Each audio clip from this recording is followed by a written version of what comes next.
ये इश्क है, ये मोहब्बत है, ये प्रेम है। प्रेम केवल अपने प्रेमास्पद का सानिध्य चाहता है, उसका प्रेम चाहता है। श्री राम रतन महाराज चले हैं अपने प्रीतम से मिलने। रूह घर से निकल चुकी है श्री राज से मिलने के लिए। श्री प्यारी जी निकल चुकी है श्री प्यारे जी से मिलने के लिए। परम किशोरी सखी निकल चुकी है अपने किशोर से। ये बीतक एक सुंदर प्रेम गाथा है जिसमें त्याग है, तपस्या है, वैराग्य है और सबसे बढ़कर प्रेम है। प्राणधार सुंदर साहिब जी, ये 10 मिनट बड़े ध्यान से मुझे दीजिएगा, बहुत इंपॉर्टेंट है। महाराज जी जिस रास्ते पर चल दिए हैं या आने वाला सुंदर साथ जो भी कोई चलना चाहते हैं, तो इस बात को समझ लीजिए कि ये रास्ता बहुत कठिन है। महाराज जी जब चल रहे हैं तो कौन पंखा लेके चल रहा होगा साथ में? तपती गर्मी में भी चल रहे होंगे। धूप, बरसात, शीत, फिर उसके ऊपर जब हमें भूख लगती है तो हम लोग चिड़चिड़े भी हो जाते हैं, गुस्सा भी करने लगते हैं, भाई फटाफट खाना दो।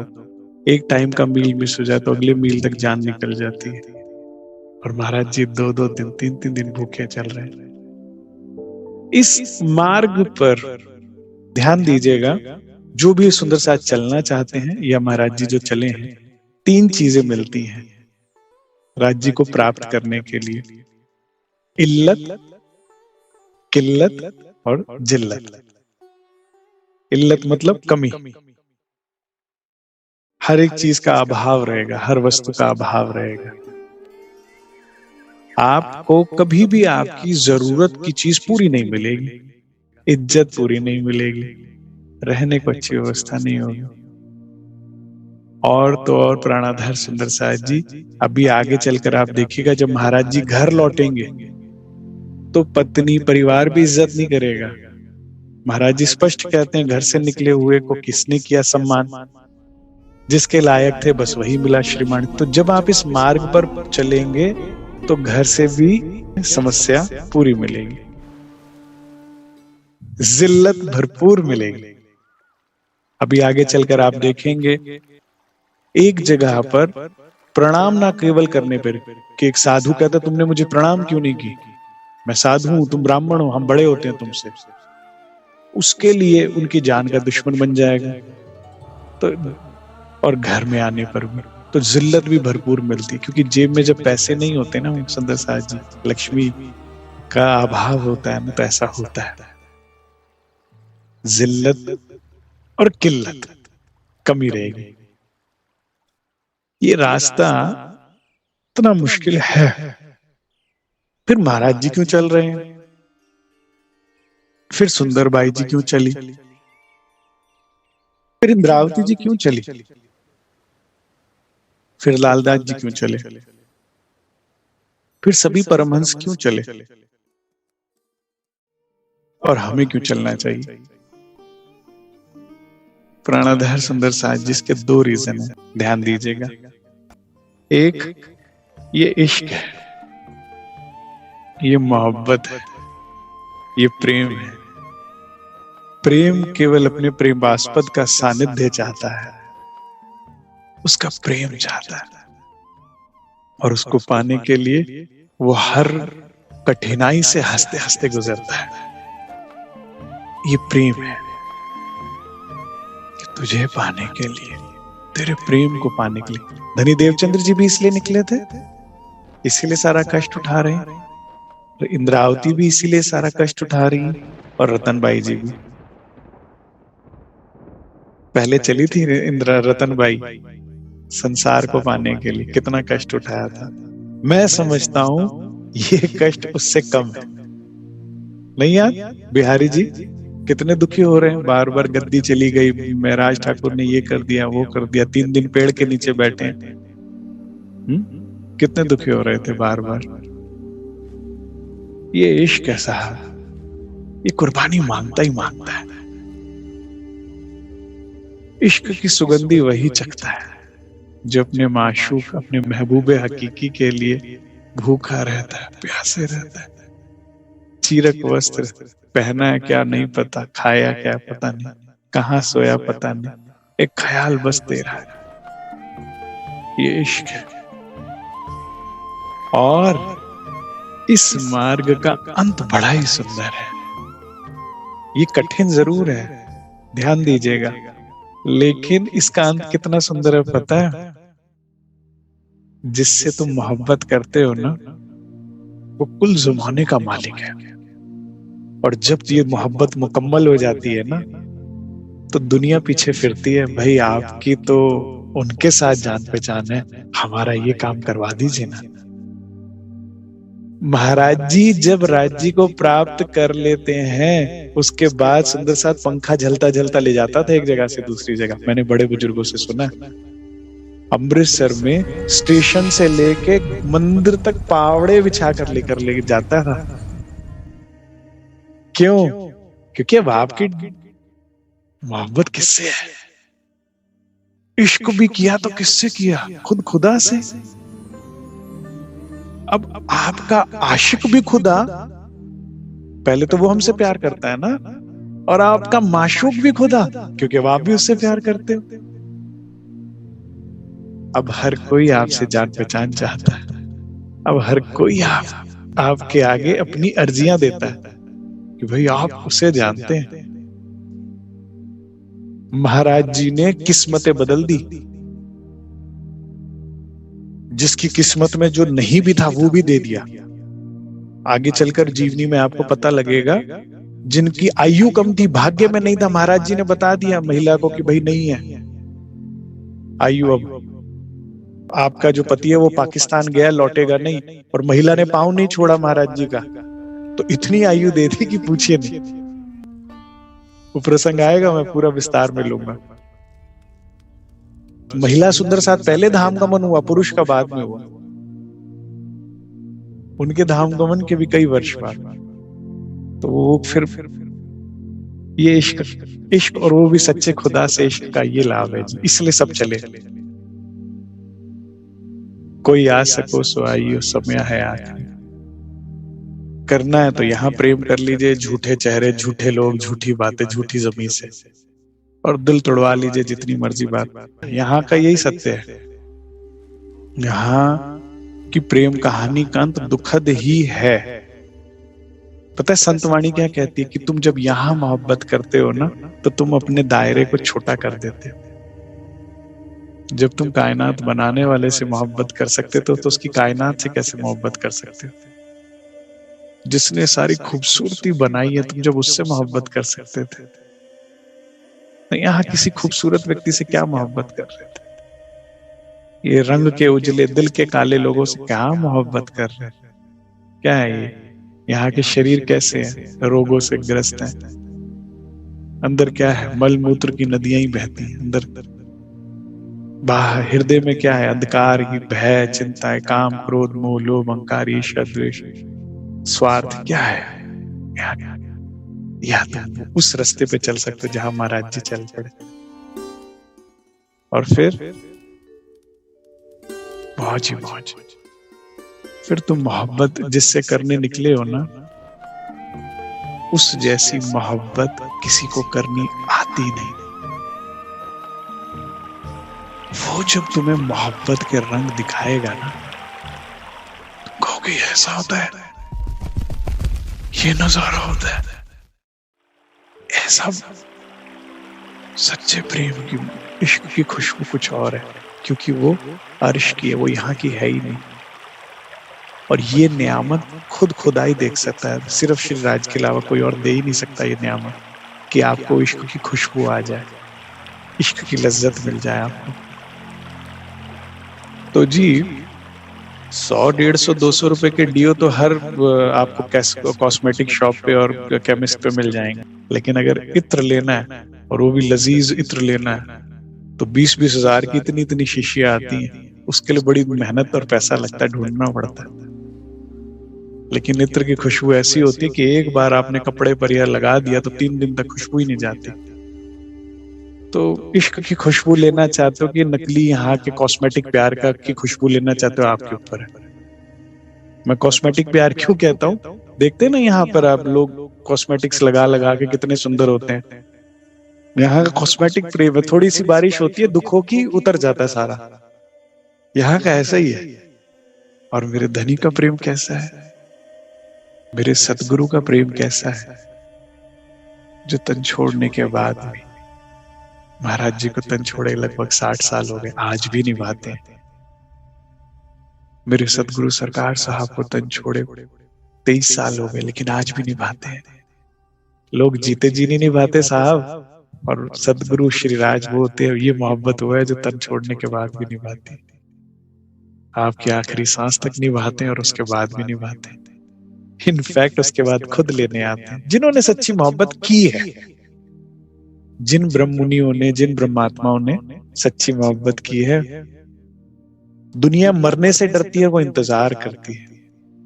जैसे मैं हूं, मैं ये सोचता हूं कि राज्य जितनी सेवा लेनी है ले लो, जितना भगाना है भगा लो, लेकिन जब मेरी आंखें बंद हो तो आप देखो मुझे। जब वो आखिरी, अगर मेरी आखिरी सांस जब निकलेगी तो भी तेरा दीदार हो गया ना मुझे, तो मेरी जिंदगी कामयाब हो गई, मेरी सारी मेहनत, मेरी सारी कुर्बानी कामयाब है। अगर तन छोड़ने के बाद भी वो दीदार मिल गया मुझे, अगर तू दिख गया मुझे, तू खड़ा मिला मुझे, अगर तू लेने आया मुझे कि चल बहुत मेहनत कर लिया, चलते हैं घर, मेरी सारी मेहनत सार्थक है। जितनी भी इल्लत, जितनी भी जिल्लत, जितनी भी किल्लत मैंने उठाई, मेरी सब सार्थक, और करा ले। लेकिन ये वादा कर दे, अगर जीते जी ना भी मिला तो तन छोड़ने के बाद ये आखिरी सांस खत्म हो और आप दिखो और कहो चल घर चलते, हो गया तेरा, तो भी बहुत है। जीना है तो महबूबे हकीकी की मोहब्बत इश्क में जी लीजिए। इसमें दिक्कतें आएंगी, लेकिन मोहब्बत तो सच्ची है साहब, कुछ हाथ तो लगेगा। यह है पहला रीजन। दूसरा रीजन समझिए कि महाराज जी इतना कष्ट क्यों उठा रहे हैं, या बाकी सब परमहंस क्यों उठा रहे हैं। दूसरा रीजन है सुंदर साहब जी, कोई कोई समझ पाता है, जो वाणी पढ़ता है, जो मंथन करता है, जो चितवन करता है। दूसरा रीजन है सुंदर साहब जी कि वे इंतजार कर रहे हैं, मेरे हमारे धाम दुल्हा, हमारे प्राण प्रीतम, मेरा खाविंद, मेरा जीवन अनादिकाल से जो था, है और रहेगा, वो इंतजार कर रहा है। वो कह रहा है अब आ जाओ, देख तेरे बिना चांदनी चौक सूना है, परम धाम में सारा ऐश्वर्य है, लेकिन तुम्हारे बिना कुछ भी नहीं। देख तेरी किलकारियों के बिना पाट घाट सूना है, जमुना जी है, पाट घाट है, फूलों की बेलियां, लेकिन तेरे साथ झूलू नहीं तो फिर करूं क्या इन फूलों की बेलों का। वो इंतजार कर रहा है। जो ब्रह्मात्मा वाणी मंथन करती है, वही अनुभव करती है कि वो इंतजार कर रहे हैं, वो आवाज लगा रहे हैं 400 साल से वाणी के माध्यम से, 400 साल से सदगुरु के माध्यम से, तन बदल बदल के कि चल उठ के नहाइए जमुना जी, कीजिए सकल श्रृंगार, सात सनमंदी मिल संग झीलिए संग भरता। श्री राज कहते हैं मैं बाट देखता हूं तुम्हारी। इसलिए भी ये परमहंस निकल पड़े हैं कि धन इंतजार कर रहे हैं। हमारा कोई इंतजार नहीं कर रहा इस दुनिया में सुंदर साथ जी, एक वो ही है जिसको इस सत्य संबंध के बारे में ज्ञात हुआ और थोड़ा सा इसको लेके सीरियस हुआ, फिर उसके बाद उसने अपना हर पग धनी की ओर बढ़ाया कि कैसे मैं आपके और अपने डिस्टेंस को कम करूं। वो हर कष्ट से हंसते हंसते गुजरता है कि मुझे बस तुझ तक पहुंचना है। जिस ब्रह्मात्मा को अपनी निस्बत का, संबंध का बोध हो जाता है। अभी तो हम केवल जानते हैं ना कि राज्य से संबंध है, मानते कहाँ है। तो जब मानने भी लगती है ना अपने आप, अपने धाम हृदय में जब श्री राज्य को आप पति रूप में स्वीकार कर लेते हो। यहाँ पे भी होता है ना, दुनिया में भी वो कन्या कहती है कि भाई अब कुछ नहीं हो सकता पिताजी, मैं उनको पति रूप में स्वीकार कर चुकी हूँ अपने हृदय में, अब मैं किसी और से नहीं विवाह कर सकती, है ना। ऐसे जब अंगना जो है धनी को अपने पति रूप में स्वीकार कर लेती है, फिर वो कहती है आप इंतजार कर रहे हैं, मैं हर कष्ट उठाऊंगी आप तक पहुंचने के लिए, जो भी बन पड़ेगा करूंगी, लेकिन अब मैं भी निस्बत निभाऊंगी। अब तक तो आप ही निभा रहे थे ना, तुम तुम्हारे गुण ना छोड़े मैं तो करी बड़ी दुष्टाई, मैं तो कर्म करे अचित्ती नीचे पर तुम राखी मूल सगाई। अब मैं भी निभाऊंगा, अब मेरी तरफ से भी संबंध निभाया जाएगा, करूंगी जो आप चाहते हो आप तक पहुंचने के लिए, जागृत होने के लिए, क्योंकि वो इंतजार कर रहे हैं। तो महाराज जी की सुंदर यात्रा में हम आगे बढ़ते हैं। हम महाराज जी निकले हैं और अब चलते चलते चलते पहुंचे एक महात्मा के पास। इन महापुरुष ने महाराज जी को न केवल रात्रि को रहने का स्थान दिया, भोजन दिया, बल्कि जाते जाते कुछ उपदेश भी दिया। These golden words help Shri Paramhans Ramratan Maharaj ji throughout his life. और अगर हम इन वर्ड्स को सीरियसली लें, इसे महसूस करें, अनुभव करें और जीवन में उतारें, तो हमें भी लाभ होगा। जिनमें से जो 2 गोल्डन वर्ड्स थे, ज्ञान था, वो हमने कल डिस्कस कर लिया था। वो क्या क्या था? तजना अधिक वस्त्र और जूते, संग महात्माओं के रहना। जो भी कुछ एक्स्ट्रा हो उसको, वो हमारी बीमारी का कारण बनता है। शरीर के अंदर कुछ एक्स्ट्रा होगा तो वो भी रोग पैदा करेगा, तंग करेगा, और बाहर भी कुछ एक्स्ट्रा होगा जीवन में सुंदर साथ जी, तो वो भी रोग पैदा करेगा। अभी महाराज जी स्वयं, अब ये क्या है, अपने शब्दों में बोला ना महाराज जी ने जीवनी, तो अभी एक्सप्लेन करेंगे वाई, जब इस पूरी, अभी थोड़ा सा आगे चलने दीजिए प्रसंग। और दूसरा क्या कहा कि सदैव महात्माओं के संग रहना। महात्मा मतलब संत महात्मा कौन होता है? जो प्रेमी आत्माएं होती हैं, धनी से जो सच्चा प्रेम करती हैं। प्राणाधार सुंदर साथ जी, मैं आप सबसे प्रार्थना करूंगा कभी इल्मियों का साथ ना करना, प्रेमी आत्मा का करना। फर्क क्या है? इल्मी ज्ञान बगाड़ता है, प्रेमी प्रेम करता है। एक प्रेमी आत्मा, एक सच्चा संत कौन होता है? जो केवल श्री राज श्री राज श्री राज श्री राज, उसकी सुबह दोपहर शाम बस श्री राज, उसे और कुछ सूझता नहीं। जीवन में उतार चढ़ाव हर एक के आते हैं, जीवन में प्रिय अप्रिय घटनाएं कहीं बहुत सब कुछ होती है, ठीक है, लेकिन एक सच्चा संत महात्मा कौन होता है? जो उससे विचलित ना होकर फिर अपनी दृष्टि श्री राज। जैसे मेरे जीवन में कल एक अप्रिय घटना घटी, मुझे थोड़ी सी उसकी चोट लगी, मैं धनी के साथ बैठा। धनी कहते क्यों देखता है भाई, मुझे देख, सब हुक्म से चल आगे, सब हुक्म से, खेल मान आगे बढ़, खेल मान आगे बढ़, चिंता नहीं करनी है, चिंता बिल्कुल भी नहीं करनी। चिंता जो है आपको अहंकार देती है। चिंता मतलब मैंने कुछ करना है, मैंने कुछ करना ही नहीं है, हुआ है सब हुक्म में, होता है सब हुक्म में, तुम्हारा क्या चले, दो जानो तो करो कसम। मैंने कहा धनी फिर ऐसा हुआ ही क्यों? कहते भाई दोनों चीजें परोस रहा हूं, संसार भी और इश्क भी, उठा लो जो उठाना है। नरक तो चारों तरफ परोसा ही जा रहा है ना, जहां दिशा में देखिए नरक ही नरक है, तो यहां भी परोस दिया मैंने। ये इश्क नरक भी परोस रहा हूं, इश्क भी परोस रहा हूं, जिसको जो सौदा लेना उठा लो। तो जैसे एक बार क्या हुआ, महाराज जी के समय में बनारस माता जी ने मुझे बताया, कहते मैं बैठक में बैठी हुई थी शेरपुर में, और मैंने क्या देखा कि एक निर्वस्त्र स्त्री आई और महफिल में बैठ गई। तुम कहती महाराज जी मैं घबरा गई, मैंने महाराज जी का, महाराज जी ये कौन है?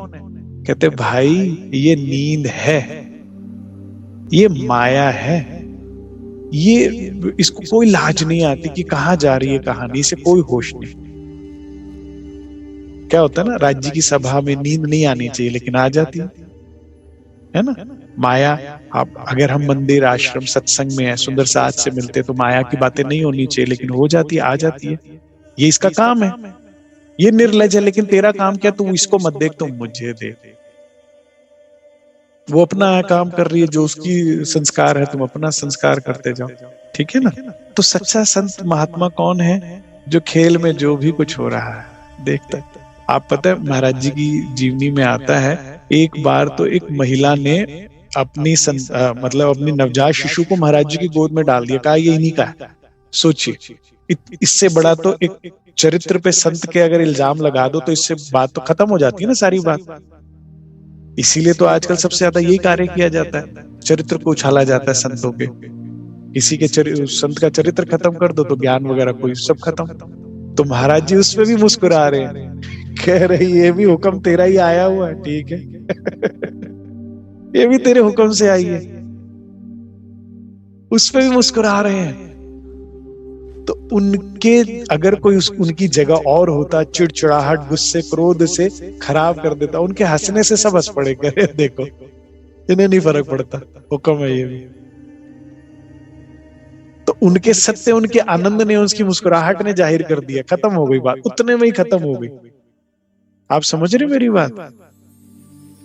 खेल को खेल जानो और आगे बढ़ो, वो सच्चा संत है। ऐसे का सानिध्य सदैव करना, संग महात्माओं के रहना ही ऐसा ही है।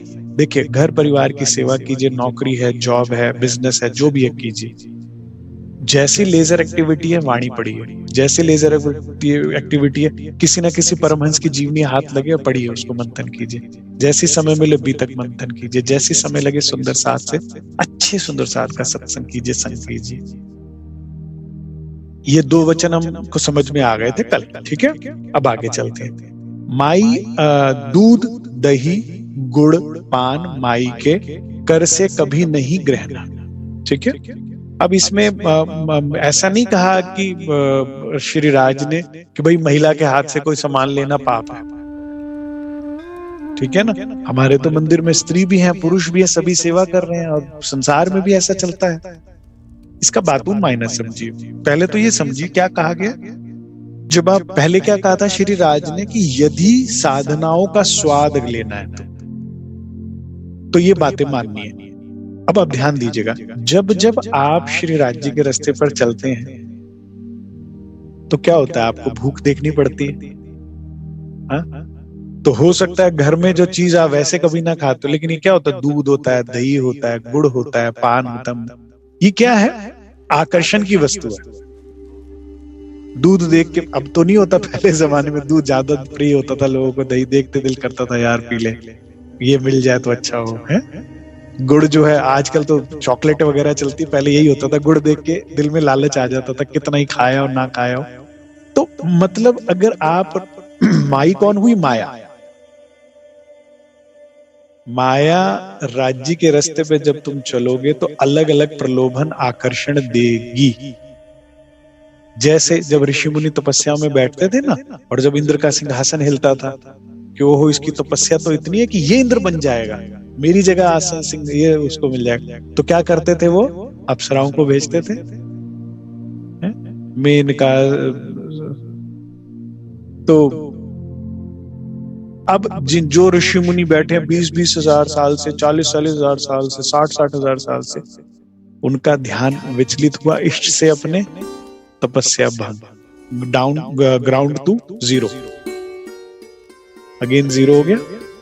ये बात है। अब आप समझिए आपके लिए इसमें क्या बात है कि जब जब आप श्री राज जी के रास्ते पे चलेंगे तो माया प्रलोभन देगी। वो आपकी सारी इच्छाएं जानती हैं, बचपन से लेके अब तक, उसे सारी वीकनेसेस पता है, सब आगे परोसेगी। ये ले लो, अच्छा ये नहीं, ये ले लो। वो वाणी में आता ना प्रसंग, जो जिसमें वो कहते भाई शीत ऋतु आने वाली है, कंबल तो ले लो। गोविंद भेड़े का बाजार का प्रसंग नहीं पढ़ा आप लोगों ने, है ना? कहता संत को और क्या चाहिए, कंबल तो चाहिए, आगे सर्दी आ रही है, तो फिर भूत बन गए। ठीक है, तो इसमें ब्रह्मात्मा कैसे पार कर लेती है कि जो मेरे धनी देंगे उतना बहुत है। तेरा ये आज सामान लूंगी, कल तेरी बात सुननी पड़ेगी, कल तू फिर परसों मुझे अलग रास्ते पर लेकर जाएगा। जो भी, सुनिए बड़े ध्यान से, जो भी माया किसी भी व्यक्ति के अंदर प्रलोभन देती है, लेकिन आप क्या जानते हैं कि इसका टेस्ट अलग है, इसकी बातें संसारिक है, अपने को नहीं चाहिए। मैं एग्जांपल देता हूँ, एक सुंदर सा आपका एग्जांपल मुझे बड़ा ही प्रिय है। एक बच्चा अपनी नौकरी के सिलसिले में, ट्रेनिंग के सिलसिले में अमेरिका गया। अमेरिका में जब ट्रेनिंग वगैरह, क्लास वगैरह ओवर होती है, उसके बाद सब लोग अकेले में बैठे खाना वाना खाना, वहां का कल्चर है शराब, सब पीने लगे। तो उसने तारतम लिया हुआ बच्चे ने, कहता मैं नहीं पीऊंगा। तो उसके बॉस ने कान में आके बोला कि ये क्लाइंट है, इसके आगे मना नहीं करते। कहते जी हम नहीं लेते। कह रहे कमाल करते हो, इसके आगे, इसके बिना आगे कैसे बढ़ोगे? कह रहे मुझे वो तरक्की नहीं चाहिए जिसका रास्ता इससे शुरू होता। मैंने इतना खुश हुआ उस बच्चे का जब वो भारत आया और उसने मुझे प्रसंग बताया कि मैं बता नहीं सकता। नहीं चाहिए भाई, ऐसी तरक्की नहीं चाहिए, ऐसी नौकरी नहीं चाहिए, ऐसा कुछ नहीं चाहिए जो मेरे धनी से विमुख करे। जीवन में 4 चीजों का परहेज बताया श्री राज ने, कभी नहीं इसका उल्लंघना करना। ठीक है जी, वो सबको पता है तारतम की, मैं रिपीट नहीं करूंगा। इसके अलावा भी जो भी व्यक्ति आपको पता लगता है कि चरित्र का खराब है, आपको चरित्रहीन बातों में लगाएगा, या बहुत माया का व्यक्ति है, माया की बातों में लगाएगा, हमने वो सब समझ लो वो माई है। ठीक है, वो सब समझ जाओ माई है, उससे कुछ नहीं चाहिए भाई, तेरा कुछ नहीं चाहिए, मेरे धनी ने जो जितना दिया बहुत है। अरे तुम्हें इस चीज की जरूरत है, ये तो नहीं चाहिए। मेरे हृदय की सारी इच्छाएं, जरूरतें, एक अंदर की जरूरतें होती है, कुछ बाहर की जरूरतें होती है, वो सब वो जानता है। मुझे अकेलापन दूर करने के लिए तेरी जरूरत नहीं है, प्यार के लिए तेरी जरूरत नहीं है, संसारिक वस्तु के लिए मैं अपने पति के भरोसे बैठा। एक यहाँ की सुहागिन सारा दिन भूखी प्यासी रह सकती है कि पति के हाथ से ही पानी पीऊंगी उसकी मनोकामना लंबी आयु के लिए, तो हम नहीं कर सकते? अरे अगर सीता जी भगवान राम के इंतजार में रावण की लंका में बैठ सकती है कि तू मेरा अंत तो कर सकता है, लेकिन मैं तुझे पति रूप में स्वीकार कर लूं, ऐसा नहीं हो सकता। रावण ने बड़े बड़े लालच लिए, बड़ी बड़ी कहा मेरा देख कि पूरे सृष्टि में राज है, क्या क्या मेरा यश है, मेरी शक्ति देख। मेरा कहती नहीं, मेरे तो हृदय में श्री राम है सिर्फ। तो हम सुंदर साथ जी नहीं हो सकते ऐसे। ठीक है, तो ये बात है कि माई के हाथ से नहीं लेना। वो कुछ ये क्या, दूध दही गुड़ पान क्या है, आपकी कोई भी वीकनेस, ठीक है, कोई भी आपकी संसारिक बाहरी या भीतरी मनोकामना या चाहना, कुछ जरूरत हो सकती है, लेकिन सदैव लीजिए जो श्री राज प्रसाद रूप में आता है। मतलब ऐसा कोई भी व्यक्ति जो इसको देने के बाद आपको माया में लगा, समझ गए आप? जिसकी सानिध्यता से, जिसके संग रहने की वजह से आपको वो लेने के बाद उसकी सुननी पड़ेगी, उसका साथ करना पड़ेगा, उसके नहीं चाहिए। 2 रोटी कम खा के गुजारा कर लेंगे, महाराज जी की तरह भूखे रह के गुजारा कर लेंगे, लेकिन अब नहीं गंवाना है, अब नहीं यार गंवाना। सूफी कलाम में आता है, जिस प्रेम से मुझे मेरे धनी देख रहे हैं और जिस रास्ते पर मैं चल पड़ी हूं, अब मुझे एक एक कदम आगे बढ़ाना, पीछे नहीं हटना। ठीक है, मैं बहुत विस्तार से समझा रहा हूं टाइम लेके आप लोगों को। ठीक है, ठीक है, कर से कभी नहीं गहना, माई अगर घर नौता बुलावे, मत उसके नौते जाना। मतलब इसका जाहिरी अर्थ क्या निकलता है कि भाई जब संत हैं और आप मार्ग पर चलेंगे तो हर लोग निमंत्रण देते हैं, करते हैं, तो जब घर का पुरुष आदमी आपको निमंत्रण दे तो ही आप घर में जाइएगा, किसी महिला के निमंत्रण पर कभी भी उसके घर ना जाइएगा। ठीक है, ये इसका हुआ जाहिरी मायना। इसका बातून मायना समझ लीजिए कि चाहे पुरुष हो चाहे स्त्री हो, हमें जो तारतम्य में जो चौथा वचन दिया ना श्री राज को, बिना तंबाकू छोड़ दो, शराब मांस मदिरा सब है, और परदारा। अपने पति या अपनी पत्नी के अलावा सभी को, छोटों को पुत्र या पुत्री रूप में समझना है, बराबर को बहन या भाई में, और अपने से बड़ों को माता या पिता रूप में देखना है। यही इसका अर्थ है बातूनी, जो मुझे समझ में आया कि माई अगर घर बुलाए तो नहीं जाना। यहाँ पर मेरे आत्मा के पति हैं और एक मेरे जाहिरी पति या पत्नी हो सकते हैं। उसके अलावा सब कौन है? मेरी आत्म बहनें हैं। बल्कि मैंने तो बहुत अच्छे सुंदर साथ देखे अपने जीवन में, जो पति पत्नी भी इसी भाव से रहते हैं कि ये कौन है? मेरी आत्म बहन है। जैसे लालदास और लालबाई जी रहते हैं, जैसे श्री जी साहिब और बाईजी राज रहते हैं, जैसे छत्रसाल महाराज और मजली रानी रहते हैं, जैसे धनी श्री देवचंद्र जी और उनकी धर्मपत्नी रहती है। सखी भाव में, सुंदर सात भाव में चली। ठीक है, तो माई अगर घर नौता बुलवाए तो माने क्या है प्राणाधार सुंदर साथ जी? आध्यात्मिक रास्ते पे जब हम बढ़ते हैं तो चरित्र सबसे इंपॉर्टेंट चीज है। एक आपके आत्मा का पति है, फिर उसके अलावा आपके शरीर का भी एक पति या पत्नी है, उसके अलावा कहीं नहीं देखना। चरित्र को पकड़ के रखेंगे तो धनी पकड़ में आएंगे। साचा रे साहिब साच सो पाइए, साच को साच है प्यारा, मनवे दिए बिना हाथ ना आवही, सच की बड़ी ठकुराई। और हो सके तो श्री इंद्रावती जी की तरफ बनिएगा, जहां श्री राज और अपनी धर्मपत्नी में से चुनना था तो श्री राज सुंदर साथ की सेवा को चुना उन्होंने। ये और ऊंचा चरित्र है। अपने आत्म के पति के बाद फिर कुछ और न देखना। जब आपकी स्थिति ऐसी होती है, बड़ा ध्यान दीजिएगा, जब आपके हृदय में इतनी ईमानदारी होती है तब जाकर हवसा में खटरूती फूटती है। आप कहते हैं ना हमारे हृदय में तो वो विरहा ही नहीं इंद्रावती जी की तरह, हमें तो खटरूती पढ़कर आंसू ही नहीं आता, हमारे दिल में वो दर्द ही नहीं है, तो राज्य कैसे मिलेंगे? ऐसे मिलेंगे। ईमानदार तो होइए, तब बिरहा आता है ना। मैं सिंपल शब्दों में समझाता हूं आपको। मुझे श्री राजी महाराज ने बहुत प्रारंभिक अवस्था में, शायद 2003 या 4 की बात है, ये बात समझाई कि तुम अपने ऑफिस में संसार के लोगों से बहुत बातें करते हो, कुछ मौन रहने की आदत डालो। ठीक है, धनी ने मुझे प्रेरणा दी तो मैं मौन रहने लगा। अब बेफजूल किसी से बात नहीं करता था, सिर्फ प्रणाम करी, हाय हेलो करी और जो जरूरत की बात। अब आप सारा दिन चुप रहते हैं ना, तो अब आप कहते किसी से तो बात करूंगा, तो मैं राज्य को जान खाने लगा। मैं कहा अब आप आओ, बात तो करूंगा किसी से। ठीक है, तुम्हारे कहने पे सबसे बंद कर दिया, अब तुम्हें तो आना। अब ये टीस मेरे अंदर इतनी बढ़ गई कि बिरहा में प्रकट होने लगी।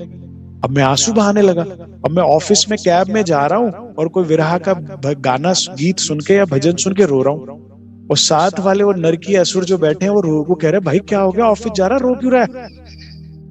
तो मैं हैंकी ना हाथ में लेके बैठता था ऐसे कि आंसुएं फटाफट पूछ लूं, ये असुर देख लें उससे पहले। बिरहा कब फूटा? जब आप ईमानदार हुए ना। भूखा मारिए अपने मन को, जब आप किसी के प्रेम को स्वीकार नहीं करते तो आप रो पड़ेंगे अपने आप। अब तो आजा, तेरे लिए सारी दुनिया छोड़ दी, तेरे लिए नहीं। समझ रहे मेरी बात को? मन का उपवास, ये वो बात कही। जब तक आपका चरित्र सही नहीं है ना सुंदर साथ जी, तो मन उपवास में नहीं आया, तब तक वो बिरहा आएगा ही नहीं ना। आशा करता हूं मैं अपनी बात को अच्छे से समझा पाया। जब आपका मन बंधा हुआ है, तेरा प्यार, अगर मेरी नजर बहकेगी तो तेरे को देख के बहकेगी। बाकियों के आगे मैं किले में पत्थर हूं, मुझे कुछ नहीं होता।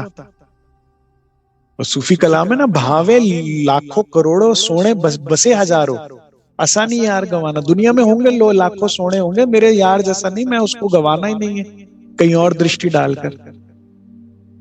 मेरे हृदय को कोई आकर्षित नहीं करता, मेरे दिल पत्थर है बाकियों के लिए। हैं? कितनी माई बुलाते रहे घर, कितना ही माया आकर्षण करते रहे, कितना ही कोई प्रेम का प्रदर्शन करते रहे, कितना ही कोई सौंदर्य का प्रदर्शन करते रहे। ना ना मेरे प्रीतम, बस जब सच्चा प्रेम होता है ना, तो दुनिया में भी देखता हूँ ना, हम लोग कई बार बच्चों को समझाते हैं, अरे भाई क्या रखा है उसमें, उससे अच्छे लोग मिल जाएंगे आपको, ये है वो है, 100 बात आप समझा लीजिए। वो कहता है भाई मुझे नहीं जच रहा उसके अलावा कोई, दिल पर बैठ गया वो मेरे आकर है। उस साईं हाँ पे चढ़कर बैठा है, वो नहीं तो कुछ और उतर चढ़ने नहीं दे रहा और कुछ।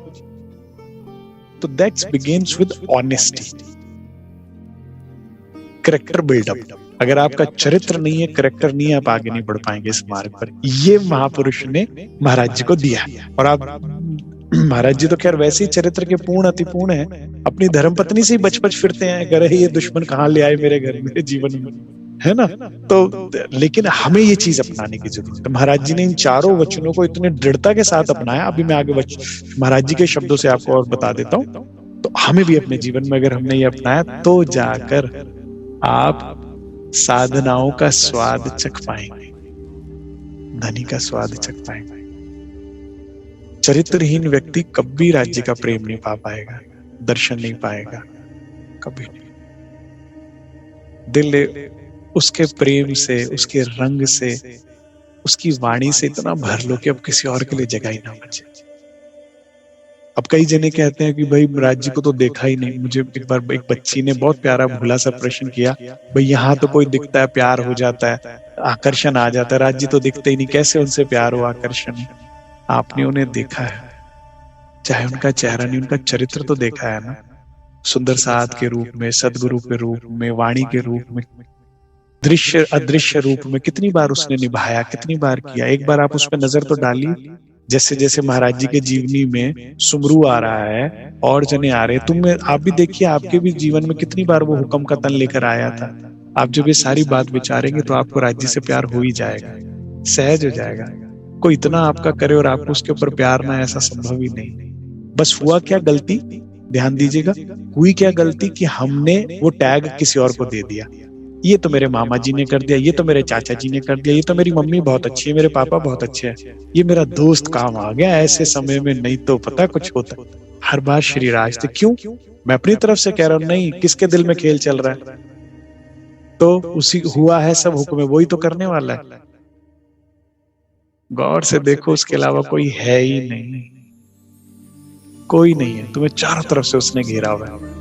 तो जब तुम ध्यान दोगे, बारीकी से देखोगे, तो you will fall in love with Raj ji. और जब तक मैं कहता हूं प्यार भी नहीं होता, संबंध तो है ना, पति तो है हमारे, हैं? ये तो आजकल प्रेम विवाहों का वो चला है ना दौर। पहले तो यही होता था ना, पहले संबंध हो जाता था। जिस दिन संबंध हो गया, लड़की का 12 वर्ष की आयु में हो जाता था पहले तो संबंध, गौना भले ही 15 में हो, है 12-13 वर्ष की हो जाता जब, तो उस पल से वो अपने पति के अलावा कुछ और नहीं सोचती। पहले क्या होता था, पत्र लिखते थे, सर्दियां आ गई हैं, आपको जुकाम जल्दी हो जाता है, माताजी बता रही थी, तो अपना ध्यान रखिएगा। घर बैठी उसे वहां चिंता हो रही है, समझ रहे हैं आप? कल माताजी से पता लगा आपको सर्दी हो गई है, तो ये वाला काढ़ा ले लीजिएगा, भाप ले लीजिएगा, आपको मेरी कसम। पत्र जा रहा है, अब अभी देखा भी नहीं है, याद भी नहीं है, संबंध हुआ है, बस इतना पता है। अब सिर्फ उसके ऊपर समर्पण आ गया, तो हमें पता लग गया हमारा संबंध किससे है, निभाइए, ठीक है। और माई अगर घर नौता दे बुलाए, मत उसके नौते जाए, ठीक है। अब एक अपने धनी के भरोसे बैठ रहे, बाकी ऐसा नहीं कि और कुछ इसमें बात की गई जो मुझे समझ में आया, ठीक है।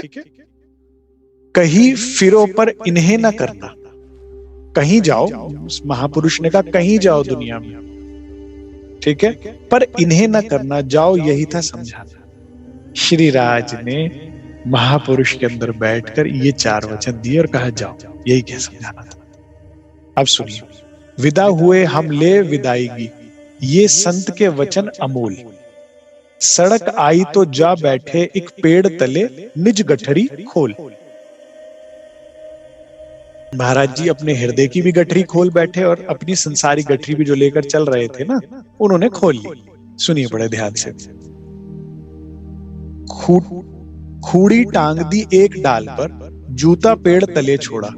फौरन जूते उतार दिए महाराज जी ने, एक पेड़ के नीचे रख दिए। बांट दिया आते जाते को, था हम पे एक धोती जोड़ा।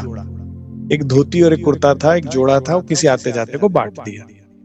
कोट एक को दिया, दुपट्टा दूजे को जा पकड़ाया। एक को कोट जो पहना हुआ था महाराज जी ने वो दे दिया, एक को दुपट्टा दे दिया। लोई एक माई को दे दी, इस तरह मामला निपटाया।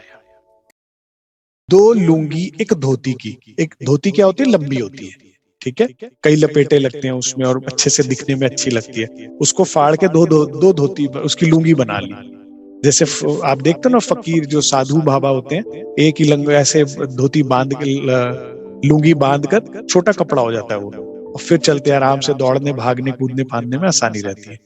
ठीक है, तो एक ही धोती की दो लुंगी बना ली, और एक लंगोटी कुर्ता फाड़ा, कुर्ते को फाड़कर एक लंगोटी पहनने की अंदर की बना ली, और ऊपर के एक धोती की दो लुंगी बना ली, और कहते काम निपटाया। जो कुछ था अपने पल्ले में किया एक पल्ला झाड़ा, इतनी सामग्री रखी और बाकी सब बांट दिया।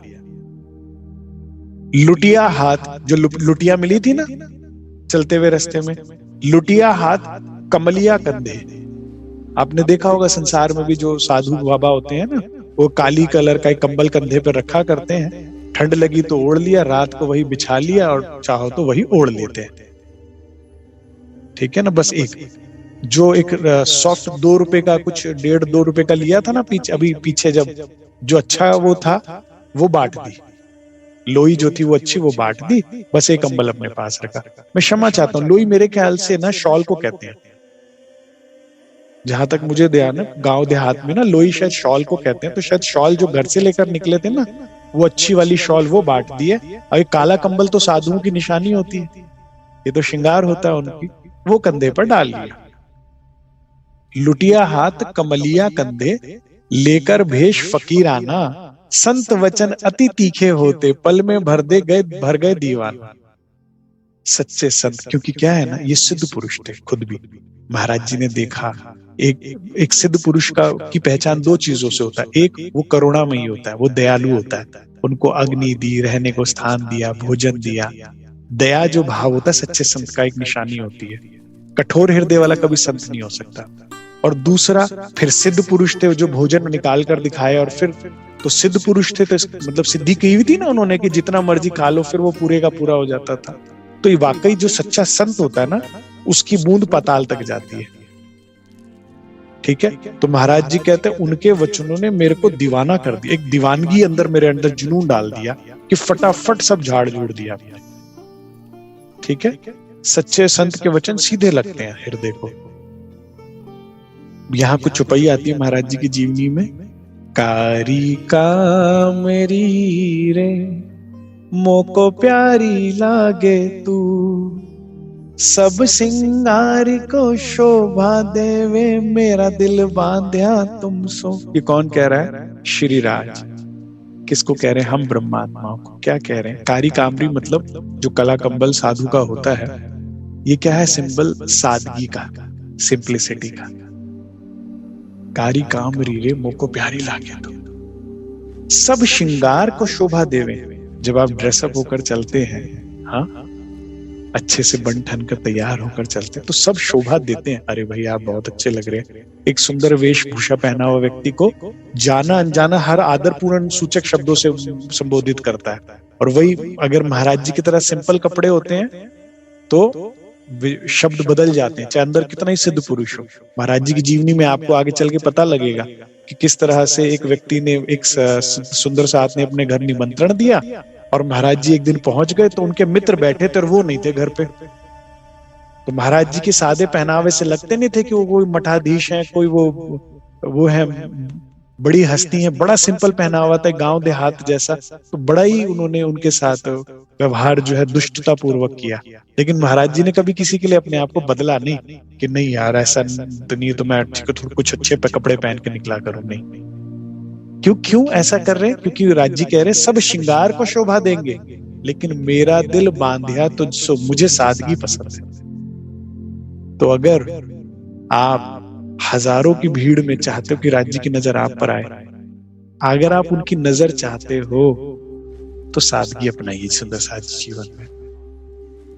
मैंने कल भी बताया था, ये नहीं कि फटे कपड़े पहनने, ये नहीं कि गंदे कपड़े पहनने, कि हम आशिकी का अपना प्रदर्शन कर रहे हैं। नहीं, सादा पहने, स्वच्छ पहनिए, नया कपड़ा पहनिए, सॉफ्ट पहनिए, कॉटन पहनिए। लेकिन वही है, 200 रुपए में भी आता, 2000 में भी आता, सिंपल।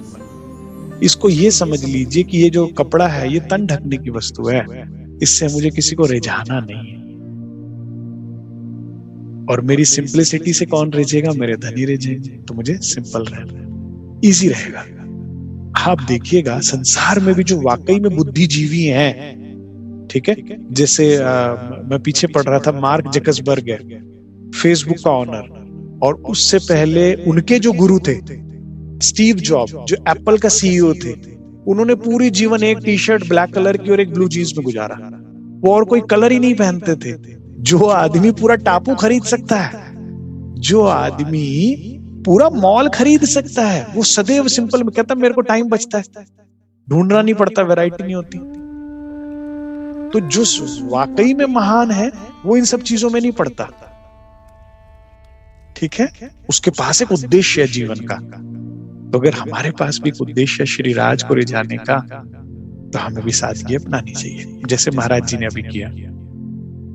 तू नाम निर्गुण कहा वही, श्री राज कहते हैं जो सादगी, जो कारी कामरी है, सिंप्लिसिटी है, वो निर्गुण है, उसमें ज्यादा रंग नहीं होते, ज्यादा उसमें गुण नहीं होते, सब सरगुण के सिरे। लेकिन सबको क्या पता पसंद है, वैरायटी, लाल पीला नीला तीला अटरम शटरम फटरम ऐसे है, तड़कता भड़कता पहनावा खान पीन, हर तरह से लोग उसी को पसंद करते हैं, ठीक है। सब नग मोती तेरे तले, लेकिन सादगी के नीचे सब मोती है, क्योंकि सिंप्लिसिटी मेरे राज्य को भाती है। और जिसको श्री राज पसंद करते हैं, उसके आगे जाहिरी श्रृंगार क्या करेगा। दुनिया धक्के खा रही है शादी ब्याहों में, श्रृंगार पे लद लद के, जेवर पहन पहन के, क्या है, जाते हुए भी चिंता, आते हुए भी चिंता, कोई लूट ना ले, कोई खींच ना ले, कोई गिर ना जाए, कोई ये ना हो, है। और सच्चा फकीर है धनी को रिझाने के लिए जब जहां से निकलता है तो दुनिया पावड़े बिछाती है। नहीं, भोजन माने भोजन पर तो दुनिया आती होगी, लेकिन जब महाराज जी जहां जाते होंगे, उस सुंदर साथ के घर में शादी जब होती होगी, तो क्या नजारा होता होगा, एकदम भगदड़ मच जाती है, महाराज जी आगे, महाराज जी आगे, महाराज जी आगे, सब नग मोती तेरे तले, कोई ना ही तुझे परे, तुझसे ऊपर कुछ भी नहीं। सादगी वो श्रृंगार है जिससे अक्षरातीत रिझ रहा है, और यहाँ का श्रृंगार से कोई नहीं रिझता। यहाँ के श्रृंगार से दो चीजें ही, दो गुणों की सिर्फ दो ही चीजें उत्पत्ति होती है, या तो ईर्ष्या, सामने वाला ईर्ष्या करता है, यार वो इतना अच्छा लग रहा है मैं नहीं, या लोभ, किसे खोस लूं, लूट लूं, खसोट लूं किस तरह, यही दो ही चीजें उत्पन्न होती है। कोई खुश नहीं होता आप, और वास्तविकता में जो आपसे प्रेम करता है वो आपको हर तरह से पसंद करता है, और जो आपको पसंद नहीं करता, आप कितना ही श्रृंगार कर लो, आपसे चिढ़ेगा ही। तो फिर क्यों समय खराब करना भाई। कारी कामरी, सादगी अपनाइए। एक महात्मा के वचनों ने इतना हल्का किया हमें। महाराज जी सोचते हैं, अगर एक महात्मा मुझे मिले और उनके वचनों ने मुझे इतना हल्का कर दिया, तो जाने कितने हल्के होंगे और मिले यदि जीवन में। अब भूख किस चीज की जाग गई, सत्संग की और सच्चे महात्मा की, कि अगर एक ने मुझे, और एक्चुअल में लाइट फील करते हैं आप, जब आप वाणी पर चलते हैं ना, तो जब तक चले नहीं तब तक तो समझ नहीं आया, लेकिन जब आप चलते हो तो पता लगता है वाकई, जैसे वो चौपाई आती है ना बीतक के दौरान में, जब श्री जी साहिब सबको मुंडन कराने को कह देते हैं चीरक वस्त्र को, तो क्या चौपाई आती है, रोए धोए हुए खुशहाल। पहले तो जब मुंडन हो रहा था ना, तो बाल गिर रहे थे, तो श्री जी ने कहा चलना तो कराना पड़ेगा। तो जो चोटी धारी थे, जो जनेऊ धारी थे, सब परेशान हुए, चोटी गई, इतनी लंबी रखी थी मैंने कितने सालों में, ये गई चोटी, ये गई मेरी पांडित्य प्रदर्शन का वो खत्म है, इतने लंबे केश सारे पुरुषों के जब खत्म कर दिए, चीरक वस्त्र पहना दिए, तो पहले तो रोए धोए, फिर प्राणनाथ प्यारे की जयकार लगा के कुंड में ताल में कूद गए, झीलना किया। अब जब आप सब एक जैसे दिख रहे हैं, सुंदर साथ गंजे गंजे एक जैसा फकीराना, अब कोई नहीं पता लग रहा कि ये क्या कहते हैं चिंतामणि जी हैं, कि ये है कि वो है, कि कौन ये ब्राह्मण देव है, कि ये ज्ञानी विद्वान है, सब एक जैसे दिख रहे हैं। जब आपको कोई नहीं देखता तो आप किसी को नहीं देखते, जब आप किसी को नहीं देखते तो भजन अच्छा होता है, तो फिर रोए धोए हुए खुशहाल बाद में अच्छा लगता है, यार अच्छा लग रहा है, क्योंकि आपको कोई देखता होगा, आपको कोई विचारता होगा, आपको कोई पसंद करता है, यही सबसे बड़ी माया है, यही दुख का मूल है। जब आपके मन में, क्योंकि बाहर तो कोई है नहीं, आपने भीतर ही भीड़ इकट्ठी कर रखी है, जब आपने कहा यार अब इस कपड़ों में कौन देखेगा अब इस वेशभूषा में, ऐसे पहनाव में इतने, अब कौन देखेगा, तब आप खुद हल्के हो जाते हो, तो अच्छा लगता है। इसके साथ साथ महाराज जी ने जो इतना सामान जोड़ रखा था उससे हल्के हो गए, तो महाराज जी को खुद को ही प्रैक्टिकल करने पर अच्छा लगा। अब आगे सुनिए, बड़े सुंदर बड़े कीमती शब्द है। इल्लत कटी बोझ ढोने की, लदे पदे से फिरते थे। महाराज जी क्या कहते हैं, शुक्र है बाट बूट के अब हल्का हो गया।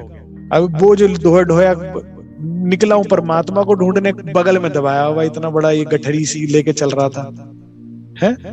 लदे पदे से फिरते थे, अब साधु से भी लगते हैं, तब गृहस्थी से लगते थे।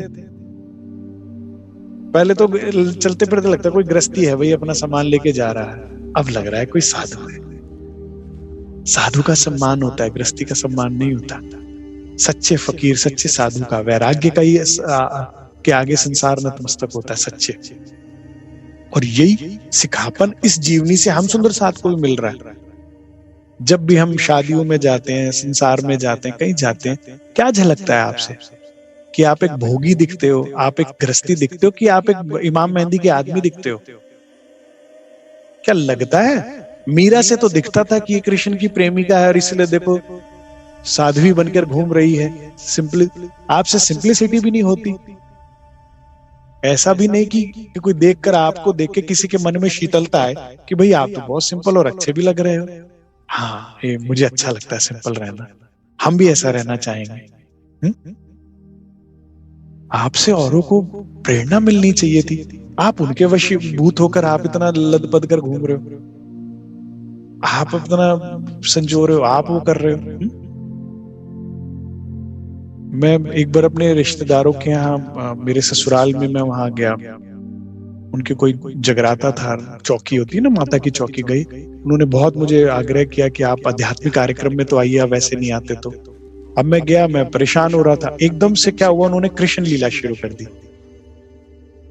माता की चौकी थी, लेकिन शायद उन्होंने क्या वैरायटी के लिए, क्या करने के लिए, राधा कृष्ण का एक सुंदर जोड़ा बनाकर आया, वो नृत्य कर रहा और पीछे भजन चलने लगा। अब मेरी सुरता चढ़ गई उससे, मुझे बड़ा अच्छा लगा। अब मैंने करी आंखें बंद, और अब वो कोई भी जगराता गाते गए, कुछ करते गए, मैं अपना ध्यान मग्न हो गया, क्योंकि मुझे वैसे भी ज्यादा मिलना नहीं था रिश्तेदारों से। तो कई मैंने महसूस भी किया, कई लोग आए, खड़े रहे खड़े रहे खड़े रहे, 10 मिनट 15 मिनट 20 मिनट, फिर चले गए कि भाई आंख ही नहीं खोलता, इसे कैसे हाय हेलो करे। कई जन मुझे महसूस हुए कि खड़े रहे, फिर बैठ गए बेचारे कि शायद अब आंख खोले, आंख खोले। मैंने खोला ही नहीं। मैंने सारा जगराता आंख बंद करके निकाल दी। किसी से ना हाय हेलो करनी पड़ी, ना कुछ देखना पड़ा, अपना धनी, उसमें बहुत अच्छा लगा। आंखों पे जब लाइट पड़ती थी ना, जगराते की लाइटों की ऊपर पड़ती, तो मैं ऐसा भाव ले लेता था, मूल मिलावे में प्रकाश, इन थंबों का प्रकाश मेरी आंखों पर पड़ रहा है, राज्य के आभूषणों का पड़ रहा है। मैंने अपनी सुरता नहीं तोड़ी। तो जब मैंने आंख खोली तो नरक तो सारा कटकट आ गया। कुछ अच्छे सत्संगी आए मेरे पास, राधा स्वामी थे मेरे ससुराल में। वो कहते, हमें इस मस्ती में डूबना जिसमें आप डूबे हुए थे, हमें बताइए इसका रास्ता। ऐसा कुछ होना चाहिए हमें सुंदर साथ जी। हम माया के रंगों में रंग रहे हैं, हमें देख के समझ ही नहीं आ रहा ये ब्रह्मात्मा है। कुछ हमारे शब्दों में सात्विकता आए, आध्यात्मिकता आए, कुछ हमारे पहनावे में आए, कुछ हमारे रहन सहन में आए। हमेशा ध्यान रखें कि हम इमाम मेहंदी के आदमी हैं। हम संसार को ना रिझाए। ये संसार माया हमारी सेविका, ये हमें रिझाए ना भाई। हम इसे जीतने चले। नौकर को मालकिन रिझा रही है, सोचो आप कितनी दुखद स्थिति है। माया कौन है? सेविका है श्री राज की, तो आपकी भी ऑटोमेटिकली सेविका होगी। उसे हमें रिझाना था ना। मैं बात बहुत गहरी कर रहा हूं, शायद किसी को समझ में आए ना आए। तो अब साधु से भी लगते थे, तब गृहस्थी से लगते थे। बहुत इंपॉर्टेंट वर्ड्स है महाराज जी के, एक शब्द बड़ा ध्यान दीजिएगा, ये 4-5 लाइन बहुत इंपॉर्टेंट है। जितना भी संग्रह हो पल्ले, मोह सभी से में रहता है।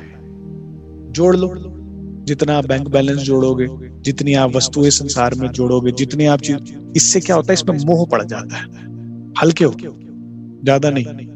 और अब आपको भाई मोह में क्या समस्या है भाई, आगे महाराज जी बता रहे हैं ना। मोह जितना भी, ध्यान से सुनिए दोबारा लाइन, जितना भी संग्रह हो पल्ले, जितनी तुम एक्स्ट्रा चीजें जोड़ते हो, सबसे मोह पड़ जाएगा तुम्हारा। मोह सभी में रहता है। हाँ, मोह मूल माया का प्राणी। अब मोह क्यों दुखदाई है, ये विषैला क्यों? क्योंकि ये माया का वो है, मूल है। तुम्हारे हृदय में मोह आया, ये बीज है, अब ये वृक्ष बनेगा माया। इसलिए मोह नहीं होना चाहिए हमें किसी चीज से। अब इसके लिए क्या है, हल्के रहो, कमी चीजें रखो, मोह ना हो ज्यादा। जितनी जरूरत की चीज हो अपने आप को खींच कर चलो, थोड़ा सा वैराग्य हम सब ले सकते हैं जीवन में। जितने जीवन में वस्तु कम हो, जितने जीवन में लोग कम हो, जितनी उतना अच्छा है। क्योंकि जितनी चीजें होंगी उतना मोह पड़ेगा, जितना मोह पड़ेगा फिर उतना उसमें माया पैदा होगी अंदर। और आप ये सिर्फ सुन के नहीं, प्रैक्टिकल करके देखिएगा, आपको फिर पता लगेगा कि हाँ यार वाकई सही लग रहा है। लाइट होकर देखिए, जब हाथ में कुछ होगा ना तब तो चिंता सताती रहती थी बार बार, जब सब खाली कर देते हो फिर बिल्कुल चिंता खत्म हो जाती है कि अब तो चिंता ही नहीं सता रही, अब तो कोई परेशानी नहीं सता रही। संग्रह की प्रवृत्ति में ना हम बल्कि ज्यादा भयभीत होते हैं। क्यों? जब चूहा चुरा चुरा कर लाता है ना चारों तरफ से सामग्री सर्दियों के लिए, अब तक जब तक उसका बिल खाली था तब तक उसे चिंता नहीं होती थी। अब जहां भी घूमता उसे बिल की चिंता होती है, वहां बहुत माल जोड़ा हुआ है, कोई चुरा ना ले, सेंध ना मार दे। ठीक है ना? तो जब तक हैंड टू माउथ चल रहा होता है ना, जितना जब ब्रेड बटर चल रही होती तब तक मौज में रहता है आदमी। फिर सिक्के जोड़ कर फिर हालत क्या हो जाती है, सर्प जैसी। जैसे सर्प होता है ना, वो सोने देखते ना पुराने जमाने में, सोने के ऊपर धन के ऊपर ऐसे फन फैलाए बैठा था, किसी को छूने नहीं देता था, उसने खाना नहीं है सोना, लेकिन फिर भी उसकी सुरक्षा में ही जीवन खत्म हो जाता है बेचारे का, वही मर जाता है। चाहिए वही 2 रोटी आपको चाहिए, और वो जो चीजें चाहिए वो पति ने आपके, धनी ने आपने सोच रखा है आपके लिए, कभी कमी नहीं होनी। एक्स्ट्रा जोड़ के सर्प बने पड़े हो, फुसफुंकारे मारते हो, फिर है बच्चों को फुनकारे मारोगे, पति को फुनकारे मारोगे, पत्नियों को फुनकारे मारोगे, माँ बाप को, भाई इतना नहीं देंगे, इतना क्यों करना है?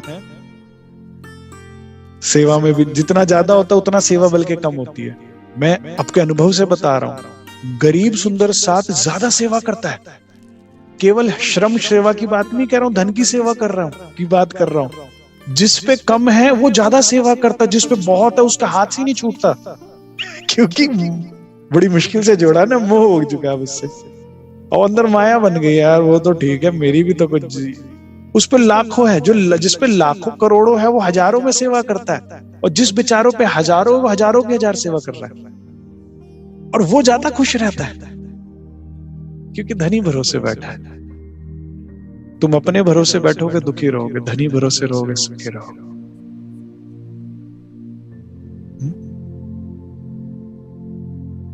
तो इसीलिए ज्यादा वस्तु होगी तो मोह होगा। मोह क्या है? मूल है माया का।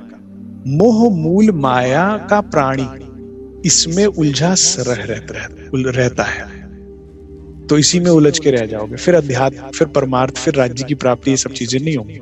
तो हल्के होइए, महाराज जी कह रहे हैं। नुकता भला महात्मा जी ने दिया है इनके आभारी। महाराज जी कहते भाई मैं बहुत आभारी हूँ, श्रीराज ने महात्मा के हृदय में बैठकर जो मुझे नुकता दिया, इससे मैं वाकई लाइट फील कर रहा हूं। हम भी इसे अपने जीवन में उतारे तो हम भी लाइट फील करेंगे। साथ साथ वस्त्रों को बांटी अपनी ममता भी सारी। इन वस्त्रों, जो चीज जिसके पास जुड़ी होती है ना, उसमें उसकी ममता सारी फंस जाती है, उसी में चिंता रह जाती है, फिर उसी चक्कर में जन्म खराब हो जाता है, तो बट गई। आप सबने सुना होगा ना भरत ऋषि के बारे में, जो जिनके 2 या 3 जन्म खराब हो गए थे ना मोक्ष के रास्ते को चलते चलते। आखिर में क्या हुआ था, जब दूसरे जन्म में ऋषि हुए, इतनी तपस्या करी, सब कुछ कर दिया और प्राप्त ही होने वाले थे भगवान, लेकिन इतने में वो हिरण का बच्चा उनको हाथ लग गया शेर से बचाने के चक्कर में, और उसको रोटी पानी देना शुरू किया, और अब धीरे धीरे क्या हुआ, उसमें मोह पड़ गया। अब साधना वादना सब छूट गई, हिरण कहाँ गया, उसको कोई खा ना गया, उसे कुछ हुआ ना, सुबह से दिखा नहीं, इसी चक्कर में वो जन्म भी खराब हो गया उनका। ठीक है ना? तो किसी भी वस्तु में आपका मोह पड़ जाता है तो वो जन्म खत्म कर देता है आपका। ठीक है? तो ज्यादा वस्तु होगी तो उसमें ज्यादा मोह पड़ेगा, तो फिर उस चक्कर में इसको कुछ हो ना जाए, ये ना हो जाए, छिन ना जाए, इसी में ही आपकी सूरत अड़ी रहती है, फिर अध्यात्मता रह जाती है। तो साथ साथ वस्त्रों के बाटी अपनी ममता भी सारी बट गई, बांट दी कि अब नहीं है किसी से ज्यादा लगाव। होकर के निर्द्वंद यात्रा पे अब पर अब चले लपक करके, अब तेजी से, अब महाराज जी कह रहे हैं अब गति मेरी ज्यादा तेज होगी। देखिए जूते कितनी जरूरत की चीज है, महाराज जी ने वो भी बांट दिए। हम इतना तो कर सकते हैं, अगर एक जोड़ी जूते, दो जोड़ी जूते तो भाई हर सेल लगी है चलो फटाफट खरीद लें, ऐसा तो ना करें कम से कम, है भाई वो ड्रेस के साथ मैचिंग नहीं है फुटवेयर, चलो और ले लेते हैं, ऐसा तो ना करें कम से कम। जूते का काम है, पांव ढक रहा है, चल रहा है काम, चलने दो, कुछ फकीरी लीजिए तो थोड़ा अध्यात्म के रास्ते पे ना स्पीड बढ़ेगी। ठीक है, होकर के निर्द्वंद यात्रा पर अब चले लपक करके, रात काटने बैठे बैठे घुटनों से सर ढक करके। अब क्या महाराज जी की ये आदत थी, मैंने पहले भी शायद आपको बताया था कि महाराज जी ध्यान में कैसे बैठा करते थे। कई बार तो प्रॉपर आसन में भी बैठा करते थे, लेकिन पूरी पूरी रात या ध्यान कैसे काटा करते थे, जैसे छोटा बच्चा होता ना, घुटने को यहाँ तक ले आता है और उसमें सर दे देता है, ऐसे बांध लेता है घुटने, ऐसे करके बैठते थे महाराज जी। तो महाराज जी कहते हैं ऐसे हम पूरी पूरी रात निकाल दिया करते थे। रात काटते बैठे बैठे घुटनों में सर ढक करके, अब साधन सा जचा हमें कुछ, आया लुफ्त फकीरी का। एक गृहस्थी कभी फकीरी की मौज जान ही नहीं सकता। फकीर किस मौज में रहता है, एक गृहस्थी, एक भोगी कभी नहीं जान पाएगा। वो कहता है तो पागल है, ना खाने के लिए ध्यान देता है, ना पहनने का ध्यान दे रहा है, ना अपना आगे का सोच रहा है। हमें देखो, हम तो समझदार है, हम पे ये भी है, हम पे वो भी है। मूर्ख है, वो जान ही नहीं पाएगा कि फकीर किस मौज में। मिला तो शुक्र है, ना मिला तो भी शुक्र है, वो मौज में रहता है। एक फकीर एक्चुअल में एक्सट्रीम में एंजॉय करता है हर चीज को, क्योंकि जब आप 2 दिन भूखे रहते हैं ना, उसके बाद जो रोटी का स्वाद आता है ना, वो 3 टाइम के खाने में नहीं आता जी। मैंने थोड़ा सा फकीरी का वो चखा, इसलिए मैं जानता हूं। जब राज्य के रास्ते पे चलने में खाने को भी नहीं मिलता ना, और पूरे दिन में एक कोलिया प्रसाद हाथ लगता है, तो जब आप खाते हो ना, तो जहां जहां गिरता है वहां वहां आनंद होता है। आहा, और 3 बारी ठूस ठूस के खाइए, उसके बाद भी फ्रिज में हाथ जाके कुछ कुछ और खाइए। इसमें धीरे धीरे एक देखिए, कभी मोटे आदमी, भोगी आदमी को उसको स्वाद खत्म हो जाता है। खा खा के अंदर से रेड लाइट आ रही है और नहीं जगह, फिर भी खा रहा है। तो खा तो रहा हूँ, स्वाद नहीं है आज वो समोसों में जो कल था। वो भाई अंदर जगह नहीं है, इसलिए स्वाद नहीं है। इंद्रियां भी कह रही है रहने दे। उसको नहीं पता लगता। जिसने धनी के लिए बिना कंबल, बिना रजाई के या बिना स्वेटर के सर्द रातें काटी होती है ना, उसको जब श्रीराज आकर लोई उड़ाते हैं ना, कंबल उड़ाते हैं, तो उसको सिर्फ उस लोई में गर्माहट नहीं मिलती, उसे धनी का प्रेम भी मिलता है। ये छिपे भेद है, मैं आपको बता रहा हूं। उसकी रोटी में मौज होती है क्योंकि श्रीराज का प्यार होता है उसमें। उसके कपड़ों में मौज होती है, उसके सर पे छत, सिर्फ छत नहीं होती, वो आज जी का प्यार होता है, क्योंकि उसने तो कमाया नहीं ना। अभी जो उसके सर पे छत दिख रही है उसको, जो उसको मिल रहा है संरक्षण, वो श्रीराज का प्यार है, केवल छत नहीं है। दुनिया में तो सिर्फ छत मिलती है लोगों को, और जो देता है वो एहसान और जताता है। पति पत्नी को, माँ बाप बच्चों को नहीं, सास ससुर बेटा बहू को, बच्चे माँ बाप को रखते हैं तो वो उनको नहीं एहसान जताते हैं। और मान लीजिए प्रॉपर्टी आपकी, तो अहंकार सताता है, मैं तुम्हें रहने को भी जगह दूं और ये भी सुनूं, तुम्हारी बातें भी सुनूं। फकीर मौज करता है, उसके ऊपर आई जब भी छत आती है, 1 दिन में, 2 दिन में, 3 दिन में, रोज जब भी आती है, शुक्रिया कहता है, शुक्रिया मालिक, मैंने तो इसके लिए कुछ नहीं किया था, तेरा ही प्यार है, आज बड़ी अच्छी छत दी है भाई, आज तो बड़ी मौज है।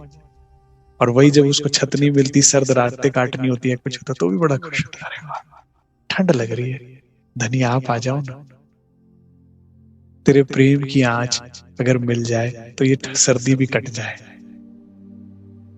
उसको सर्दी भी भाएगी, उसको छत भी भाएगी, उसे बरसात भी भाएगी, उसको हर मौसम अच्छा लगता है, वो जीवन के हर पहलू को एंजॉय करता है।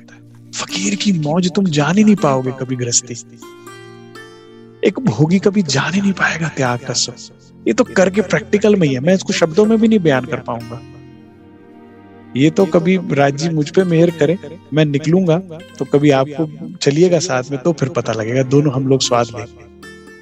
मेरा भाव है राज जी के ऊपर है, जब चाहेंगे पूरा करेंगे, कि कुछ समय अज्ञातवास के लिए निकल जाऊं, कुछ सालों के लिए ध्यान करूं, सिर्फ भजन भक्ति और कुछ नहीं। तो कभी धनी ने चाहा तो फिर पता लगेगा आपको भी कि कितना आनंद है इसमें। मैंने बहुत थोड़ा सा चखा है, तो मुझे उस थोड़े से बताया कि कितना आनंद होता है। तो जो महाराज जी ने चखा होगा उसका तो क्या, वो अमृत क्या बरसता होगा।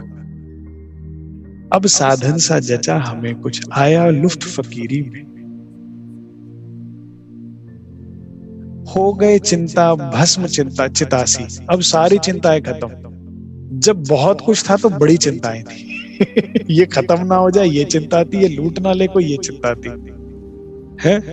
अब सारी चिंताएं चिता की तरफ समान जल गई, अब कोई चिंता नहीं, क्योंकि अब आप राज्य पर डिपेंड हो गए हो।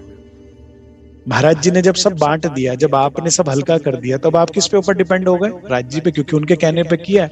तो अब आप अब बिल्कुल बेफिक्र हो जाते हो, क्योंकि वो अपनी ड्यूटी को निभाने में कभी फेल नहीं होता।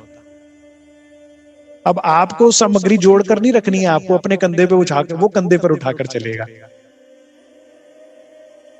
अब आपको चिंता नहीं करनी अपनी रोटी की, वो चिंता करेगा। थोड़ा सा खा लो भाई, 2 दिन हो गए ध्यान करते करते, 2 दिन हो गई है, इतना भी विरहा अच्छा नहीं, थोड़ा सा तो भोजन, उसको चिंता करने दो, उसमें बड़ा आनंद है। हम ही अपनी चिंता में मरे जा रहे, इसमें कोई आनंद नहीं। हो गई चिंता भस्म चितासी, पाया राज फकीरी का। फकीरी लेने के बाद महाराज जी कहते, अब मुझे राज पता लगा फकीरी का, कि असली मौज तो ये कर रहे थे। हम तो सोच रहे थे बेचारा, मैं सच बता रहा हूं, किसी परमहंस की जीवनी आप पढ़ी है, मैं बिल्कुल सच कह रहा हूं। आपको बाहर से देखने पर लगेगा कि यार ये तो बड़ा कष्ट उठा रहे हैं यार, भगवान बचाए ऐसी जीवन से, ऐसी स्थिति से। लेकिन जब अंदर घुसेंगे तो पता लगेगा असल मौज तो इन्होंने उठाई, हम तो बोझे उठाते रहे माया के। हम इस शरीर के लिए करते रहे, जिसके लिए भी करते रहे, मरते रहे, कुछ हाथ ही नहीं लगा। कोई शुक्रिया कहने नहीं आया, not a single thank you, always complaints, इस शरीर की भी और बाहर की भी। हमने समय खराब किया अपना, वो तो ने मौज की, जहां रात पड़ी सो गए। हम ही चिंता करते रहे, कुंडा लगाया था, ताला लगाया था, घर ठीक है कि नहीं। सुंदर साथ को मैंने कहा भाई आप सब क्यों नहीं आए कार्यक्रम में? करे हम तो नहीं आ सकते, कोई एक तो घर रहना चाहिए। मैं कमाल है, घर कहीं और चला जाता, घर में कोई एक तो रहना चाहिए, घर का एड्रेस बदल जाता। मतलब सोचिए ना, आप राज्य के विश्वास पर आश्रम आएंगे तो क्या धनी आपके घर की रक्षा नहीं करेंगे? इतना गैर जिम्मेदार समझा राज्य को, तो घर छोड़ नहीं सकता व्यक्ति। और फकीर को जहां रात कटी, जहां रात हुई वहीं सो गया। और मुझे ऐसा विश्वास लगता है कि जब आप राज्य के रास्ते पर चलते हो, और राज्य के रास्ते पे जब चलते हुए रात कहीं बिताते हो, तो और किसी की छांव ना हो, प्रेम की छांव तो मिलती है। या महाराज जी की तरह जैसे घुटनों में जब सर दे के रात बीतती है, क्योंकि नरम बिस्तर नहीं है, तो उन घुटनों में सर दे के ध्यान अवस्था में धनी की मौज बरसती होगी ऐसी कि ना रात का पता लगता होगा, ना समय का पता लगता होगा, ना थकान का, ना नींद का। एक सुंदर सी नींद, एक सुंदर सा की मस्ती सी आती होगी कि जो एक नरम बिस्तर पे सो के उठा व्यक्ति होगा, वो फिर चिंता में उठता होगा, अरे रात बड़े डरावने सपने आए, अरे रात बड़ा ये रहा, अरे गोली खानी पड़ी, और तुम बड़े आराम से सुकून में उठते हो। जो परमहंस राज्य के रास्ते पर चले, जैसे 12 मोमिनों ने मार खाई, ठीक, हम कहते बड़ा बुरा हुआ, राज्य कहते कोई बुरा नहीं हो, उन्होंने तो मार खाई और धनी का प्यार पा लिया। तुमने राज्य के रास्ते पे जिन मोमिनों ने कदम नहीं बढ़ाया, 12 मोमिन ही थे ना, मोमिन तो बहुत सुंदर साथ तो बहुत था, लेकिन यही आगे बढ़े, बाकी सब जो पीछे हो गए वो आज तक माया की मारे खा रहे हो। वो अच्छे रहे ना, एक बार खा के पार हो गए, धनी का प्यार पा लिया। श्री जी साहिब ने कितनी बड़ी बात लिख दी, श्री राज ने, कि तुमने मुझे मोल खरीद लिया। अक्षरातीत को जिसने मोल खरीद लिया, परमधाम 25 पक्षों का मालिक हो गया ना वो तो उन्होंने तो वो थोड़ी घाटे में रहे, घाटे में हम रहे। उन्होंने एक बार मार खाई, हम रोज खा रहे, नहीं खा रहे। करते रहो मार खाते रहो, यहाँ तो यही है,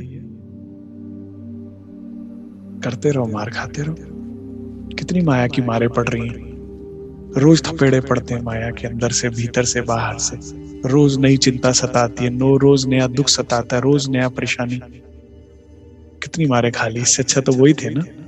ऐसे ही फकीर अच्छा है जो निकल पड़ा धनी के रास्ते पर।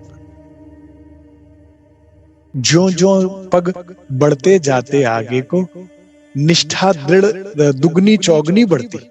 जब आप इस तरह से पूर्ण वैराग्य या यूं कहूं पूर्ण समर्पण के साथ आप श्री राज पे चढ़ते हो, जब आप वाकई कहते अब मेरे पास कुछ नहीं, तेरे भरोसे बैठा हूं तेरे लिए तेरे भरोसे बैठा हूं, तो क्या होता है फिर? क्या होता है आपके साथ?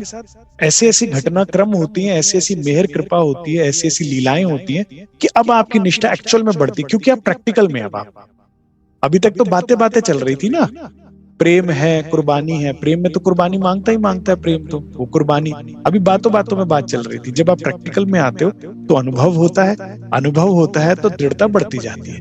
हम जहां से चले थे आज भी वही है, बल्कि कई सुंदर साथ का हाल तो ऐसा है कि जहां से चले थे आज उससे नीचे है। कारण प्रैक्टिकल कभी नहीं किया, सुनते सारा कुछ रहे लेकिन अपने दिमाग से समझ बूझ के नहीं इतना भी नहीं करना, ऐसे चले। कहीं ये भी ना खो दें राज्य के चक्कर में जो हाथ में माया, ये भी ना छूट जाए। एक सुंदर साहब ने कहा ना, करम हामिद जी आपकी बात दिल को तो बड़ी अच्छी लगती है, लेकिन डर लगता है कि कहीं हवा की पूरी के लिए हाथ की रोटी भी ना छूट जाए। पूरी तो हवा में दिख नहीं रही। मैंने कहा चिंता ना करो, आपको पूरी मिलेगी भी नहीं इतना दिमाग जिसका चलता हो, आप रोटी खाइए जो जो पग बढ़ते जाते आगे को, निष्ठा दुगनी चौगनी बढ़ती। कोई शूरवीर होता है महाराज जी की तरह जो निकलता है, जो सब दांव पे लगा देता है और फिर सब कुछ जीत जाता है। हर एक के लिए नहीं है रास्ता। अब इस पौड़ी कल उस पौड़ी, चली गई उम्र ढलती। इस तरह से कहते महाराज जी, अब अपनी लाइफ को समराइज करके कह रहे हैं, इस तरह से जीवन मेरा आगे बढ़ता रहा। सुनिए ये वाली लाइन बड़ी अच्छी है। बाह मतलब बाहर, अंग अपना हल्का। गठरी वटरी जो उठाकर चलनी पड़ रही थी, लाइट हो गए, बाहर से अंग हल्का हो गया मेरा।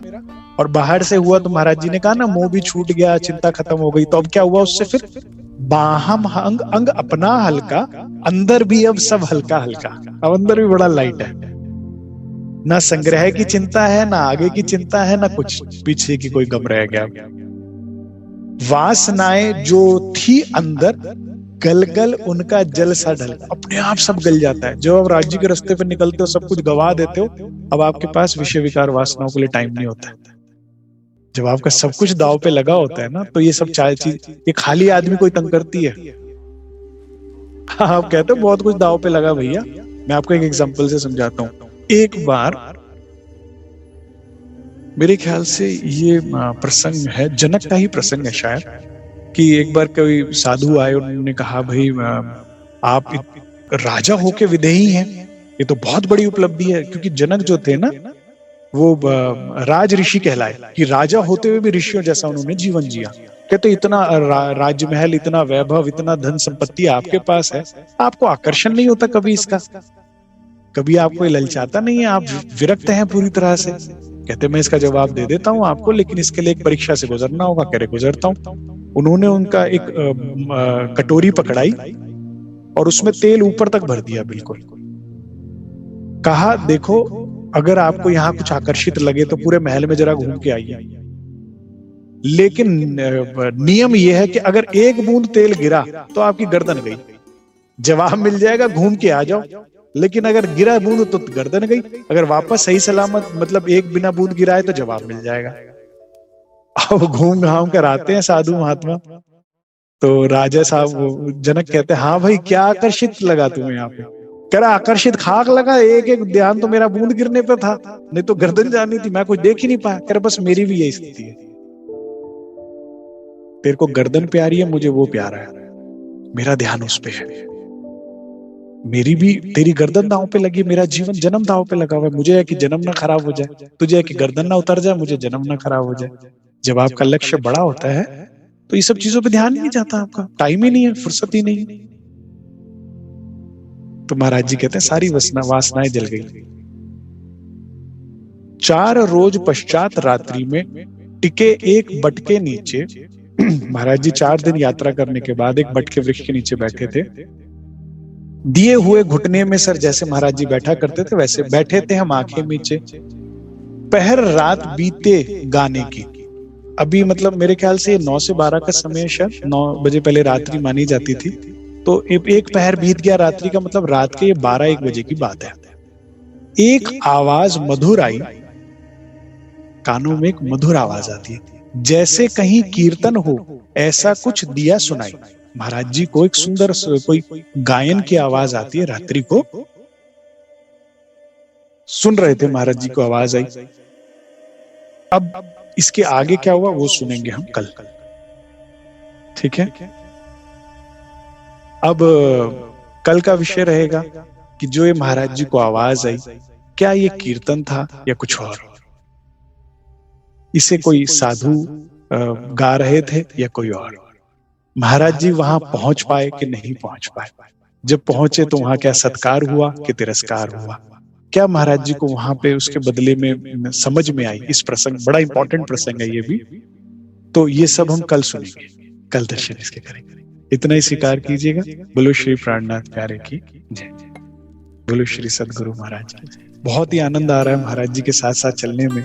मैं भी आपसे भी यही आशा करता हूं कि अभी इस 1 महीने महाराज जी के साथ रहना, कहीं नहीं जाना। कहीं नहीं जाना मतलब वजूद से तो कहीं भी जाइएगा, नौकरी भी करनी है, व्यापार भी है, कहीं और भी, लेकिन अब अंतस्करण से कहीं नहीं जाना। किसी से मिलकर मिलिए नहीं, किसी के साथ होके भी होइए नहीं। जितना प्रसंग होता है उसको जैसे मैं रोज थोड़ा सा रिवाइज कर देता हूं ना, ऐसे मन में रिवाइज कीजिए, ऐसे कि अंकित हो जाए हृदय पे। मैं प्रार्थना करूंगा इन 5 दिन की जो बीतक हुई है उसे मोटा मोटा अंकित कर लीजिए। जन्म कहाँ हो रहा है, कैसे हुआ, किस आयु में क्या हो रहा है, क्या क्या होता है, मोटी मोटी घटनाक्रम, और महाराज जी के साथ बिताइए ये समय। उनसे बातें कीजिए, महाराज जी से पूछिए, और इन प्रसंगों का मर्म और आपको पता लगे कि महाराज जी और बताइए इसमें क्या सिखापन है, क्या बातें हैं करके, ऐसे, ठीक है। बाकी समय अपना ध्यान में बिताइए, जैसे महाराज जी हैं पूरी पूरी रात घुटने में सर दे ध्यान किया करते हैं। आगे बताएंगे भी वो किसका ध्यान करते हैं, कैसे करते हैं। तो हम भी ध्यान में अपना समय बिताएं, इस 1 महीने को अच्छे से हम बिताएं। बोलो श्री प्राणनाथ प्यारे की जय।